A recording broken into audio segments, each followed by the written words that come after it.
제가 쓴 어떤 글인데 삼성맨의 한 살이라고 곤충 같은 거 한 번 사는 거 한 살이라고 그러지 않습니까? 인생을 제가 얘기한 건데 한 살이라고. 어렵게 시골에서 태어나죠. 그래서 공부를 열심히 합니다. 정말 어렵사리 전교에서 계속 1등만 하죠. 그래가지고 가까스로 이제 삼성에 들어갔죠. 그러면 제일 먼저 이제 들어가서 회사 출근하려면 옷을 사 입어야죠. 그러면 삼성물산이나 제일모직 옷을 사 입어야죠. 그 다음에 자동차를 사야죠. 그 SM5를 사야죠. 다른 거 사도 되는데 그 차 타고 가면 진급이 안 되죠. 그리고 그 다음에 이제 그 놀러를 가죠. 혼인을 해가지고 혼인할 때 이제 물건을 사죠. 그럼 삼성 가전 그 재고품 좀 싸게 할인해서 굉장히 영광스럽게 재고품 풀 세트를 사죠. 냉장고에서부터 텔레비전 할 것 없이. 그 다음에 이제 놀러를 가면 당연히 삼성에서 운영하는 콘도미니엄에 가죠. 그리고 그 장학금 받아가지고 어떻게 하고 아프면 삼성병원에 가죠. 그리고 골프를 치죠. 나이 좀 이제 진급해서. 그러면 삼성에서 운영하는 컨트리 클럽에 가죠. 그리고 이제 나중에 나이 먹으면 이제 죽죠. 그러면 관을 짜주죠, 삼성에서. 그런데 예? 예, 아, 레미안이 빠져. 집은 레미안에서 살고 지금. 그렇죠. 그래서 이제 그래서 죽고 나면 관을 짜주죠. 관까지 짜주는 거예요. 태어나서부터 관까지. 그러니까 그 시장 전체를 장악하고 열하면서 무덤까지네. 그러니까 그런 재벌 대기업들이 예. 국가를 위해서 하나는 고용이고 하나는 세금이고 예. 두 가지로 기여해야 하는데 예. 이제 세금은 아까 뭐 상속세 얘기가 대표적인 거지만 그건 뭐 제대로 기여를 안 하는 것이고 또 90년대에 어쨌든 대기업에 210만 명이 일하던 예. 그 사람이 작년인가 보니까 130만 이렇게 줄었어요. 근데 그냥 줄은 게 아니라 한 7, 80만을 비정규직으로 메워버린 거란 말이죠. 예. 그러니까 한진 같은 경우도 이렇게 들여다보면은 10몇 년 전에 그 노조 조합원이 3,000명인데 3,200명까지 되는데 지금 올해 조합원이 800명이거든요. 그러면 조합원이 3분의 1로 된 거예요. 3,200명이 4분의 1 된 거지. 800명인데 그 일을 누가 하느냐? 사내하청 그렇죠. 비정규직이 하는 거란 말이에요. 3,200명이 거기 다닐 때는 조선소 다닐 때는 좋은 직장이고 그래도 중산층의 삶이 보장됐어요. 근데 그 사람이 이제 800명 남고 채워진 2,400명은 비정규직이 무슨 중산층이에요. 그러니까 가운데 허리가 쑥 들어가 버린 거란 말이죠. 그러니까 재벌 대기업이 경쟁력을 갖는 건 좋은데 응? 그 재벌 대기업이 해야 할 사회적 책무의 첫 번째인 예. 응? 네, 국가 경제 전체로 보면 고용 없는 성장이고 또 대기업들은 어쨌든 그렇게 인건비를 줄여서 비정규직을 늘려서 그걸 주주 배당으로 기업 가치를 높이는 데만 이게 이제 근본적인 문제가 지금 벽에 딱 부딪힌 거죠 지금. 근데 여기서 중요한 거는 전에는 재벌 개혁 얘기만 해도 좀 불온시 됐는데 다행인 건 요새는 여기저기서 경제 민주화, 그러니까 이 쫄지마 하는 분위기가 좀 된 것 같아요. 그거는 첫째는 워낙 그 현실이 팍팍하니까 도저히 이대로는 먹고 살 것도 없잖아요. 아니, 해 먹고 살 게 없잖아요. 빵집이든 떡집이든 꽃집이든 문방구 뭐 꽃배달 뭐 전부가 다 해 먹고 살 것도 없고 또 아들 딸 애써서 허리띠 졸라면서 가르쳐 놨는데 그 뭐 취직을 못해. 일자리가 없잖아요. 재벌 대기업 들어가는 걸 소원하지만 몇 명이나 들어갑니까? 들어갈 수가 없어요. 거기다가 또 정부가 뭐 실업률 어제 청년 실업률 7%가 8% 발표했는데 실제는 그 내용을 들여다보면 구직 활동을 했는가 지난 6개월 내에 그렇게 했더니 이 7%가 나와요. 8%가 나와요. 근데 이거를 질문을 바꿔서 구직할 의사가 있는가 이렇게 물어보면 25%가 나와요. 그러니까 실제 실업자는 지금 4명 중에 1명이 실업자인 것이죠. 그 여기도 하고 싶군요. 그러니까 IMF 이후에 제가 아까 그 우리나라 대기업의 어떤 지배력 그런데 사실 소수에게 더 지배력이 강화된 부분이 틀림없이 있지 않습니까? 근데 그 중에 가장 제가 부당하게 느끼는 것은 그 당시 한국의 IMF를 맞았을 때 특히 금융 이럴 쪽에 많이 쓰러졌지 않습니까? 그러니까 그 쓰러진 기업을 되살리기 위해서 이른바 공적 자금을 투여했죠. 공적 자금이란 사실 말이 그렇지 세금이지 않습니까? 근데 그 공적 자금이 투여되고 그러고 나서 자기들이 이익을 벌었을 때는 공적 자금을 상환하지 않고 있거든요, 현재도요. 제가 알고 있기로 한 50% 정도밖에 상환하지 않은 것을 알고 있습니다. 공적 자금 투여 은행 특히 은행 쪽에. 그런데 우리나라 은행에서 그 돈 벌어들이는 일이 투자로서 벌어들이는 돈은 거의 없고 사실은 대부분 고객 저축에 의해서 이루어지는 거지 않습니까? 한 96% 정도가 이제 저축에 의해서 이루어지고 있는데, 근데 정작 정부에서 공적 자금, 우리 세금으로 한 것을 때 그렇게 많은 이익이 생겼음에도 불구하고 아직 세금으로 투여된 공적 자금을 상환하지 않고 있는 거죠. 요 말을 뭐 수많은 사람들이 하고 있지 않습니까? 마이클 셀던도 얘기했고 수많은 사람들이 얘기하고 있는 게 그거지 않습니까? 이익은 사적인 것이고 빚은 국가의 부채를 가지고 이용한다는 이제 그런 말이 이제 요새 뭐 여러 사람들이 하고 있는 그런 상황인데 그것이 한국 재벌이 갖고 있는 혹은 금융자본이 갖고 있는 대기업이 갖고 있는 파렴치함의 한 측면인데 그런 부분들도 같이 꼭 한번 되짚어봐야 되지 않을까 하는 생각이 드는군요.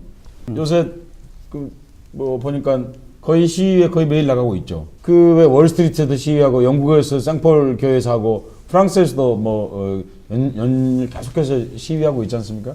흔히 이제 오큐파이 뭐 점령하라 이런 것들인데 그 전체적으로 왜 지구사적으로 그런 일이 같이 일어나고 있는 거죠? 정치에 대한 자본의 우위, 그렇죠. 정치에 대한 경제의 우위, 정치에 대한 금융 우위, 뭐 전 세계적인 현상입니다. 이미. 네. 그렇다면 우리나라만은 문제가 아니고 전 세계적인 문제이기 때문에 네.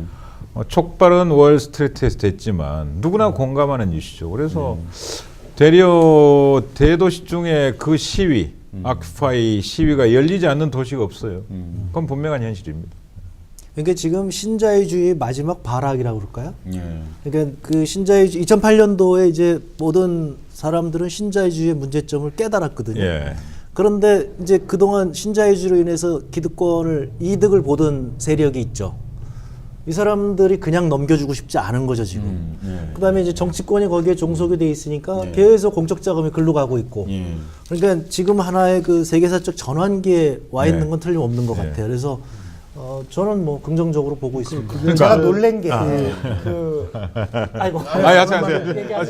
냉전이 끝나고 이제 20년 이란 말이에요. 신자유주의가 득세한 게 그전에는 신자유주의가 그러고 싶었다 하더라도 그래도 사회주의, 공산주의가 체제로서 살아있고 그 기능을 하니까 뭐 할 수 없이 복지국가도 하고 그랬었는데 이제 그게 무너지니까 다 걷어들이고 신자유주의 이제 맘 놓고 나가고 그거 한 20년 하니까 이제 2008년 금융위기 오고 그다음에 이제 정말 그 양극화 극으로 가고 사람들이 여기저기서 못 살겠다 꾀꼬리가 나오니까 이제 그게 터져 나왔는데 올해 뭐 1월 초부터 그 저기 뒤에 있는 김진숙 그 권력 크레인 계속 뭐 수십 번 가셨고 그리고 FTA 반대 시에 거의 하루도 안 빠지고 가셨죠?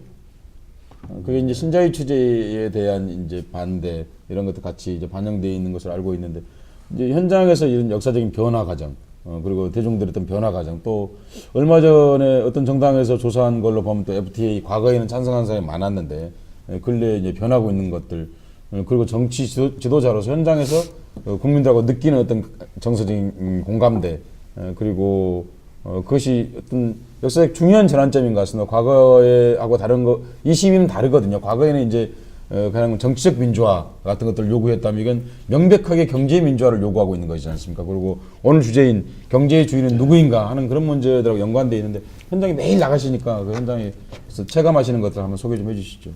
단군 이래 불평등도는 아닌가요? 최고죠. 단군 이래 네, 최악이에요. 단군 이래 이렇게 벌어져 있었던 적은 없죠.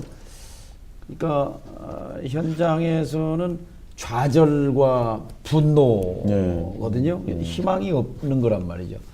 희망을 찾고자 하는 게 희망버스 아닙니까? 그러니까 제가 이제 올 1월이죠. 그 환경노동위원회 가서 이제 맨 먼저 또 그 김진숙 씨가 1월달에 이제 그 크레인에 올라갔는데 쭉 가다가 처음에 갔을 때는 냉랭했지요.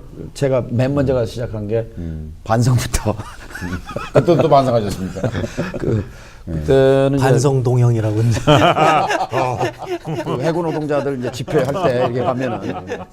근데 이제 1차 희망버스 6월 그 11일이죠. 그때 이제 그 새벽 3시 반인데 김전숙 씨가 저 하늘에서 고공에서 이제 새벽 3시에 사위는 쾌괴한데 살다 보니 이런 날이 오기는 오는군요. 그러니까 죽음과 절망의 시민에서 헤매고 있을 때 천수보살의 손으로 저를 받쳐주신 여러분들. 그러니까 정말 시인이요.